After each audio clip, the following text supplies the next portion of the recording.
बूंद से गई वो हौद से नहीं आती. अकबर बादशहाचा वाढदिवस होता. त्यानिमित्ताने शाही मेजवानी होती. अकबराला सर्व दरबारी भेटून शुभेच्छा देत होते. सोबत बिरबलही बसला होता. अकबराचे साम्राज्य मोठे असल्याने त्याचा दबदबा फार मोठा होता.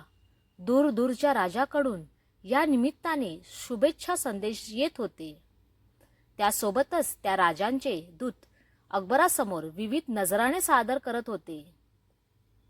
त्यात भरजरी कपडे, सुवर्ण मुद्रा, सुंदर रत्ने आणि अलंकार इत्यादींचा समावेश होता. अकबरासमोर हे सादर झाले की तो त्यावर हात ठेवून त्याचा स्वीकार करत होता आणि मग त्याचे सेवक हे सगळे शाही नजराणे भांडारात जमा करत होते. एका राजाने भेट म्हणून फार उंची अत्तरे पाठवली होती. ती अत्तरे सुंदर सुंदर रंगबिरंगी काचेच्या कुप्यामध्ये भरलेली होती. ती पाहून अकबराला ते लावून पाहण्याची इच्छा झाली. बादशाने एक कुपी बिरबलाला लावून पाहायला दिली आणि एक स्वतःसाठी घेतली.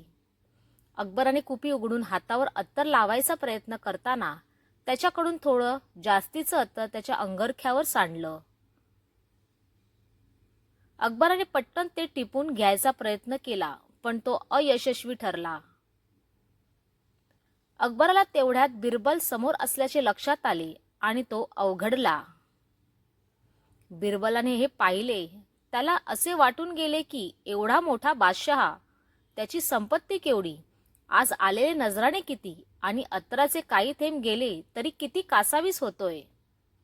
तो काही बोलला नाही, पण त्याच्या चेहऱ्यावर एक मंद स्मित आलं. अकबराच्या हे लक्षात आलं. त्याला ते फार लाजिरवाणं वाटलं.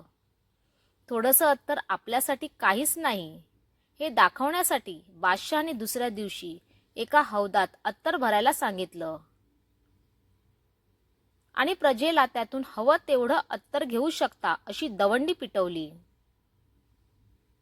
सर्व लोक येऊन अत्तर घेऊन जाऊ लागले आणि अकबराची स्तुती करायला लागले. अकबर मनोमन खुश झाला. बिरबलाने पाहिलं. कालच्या एवढ्याशा गोष्टीवरून अकबराने एवढं टोक गाठलेलं पाहून त्याला गंमत वाटली. त्याने अकबराजवळ जाऊन त्याच्या कानात म्हटले, हुजूर, जो बूंद से गई वो हौद से नहीं आती.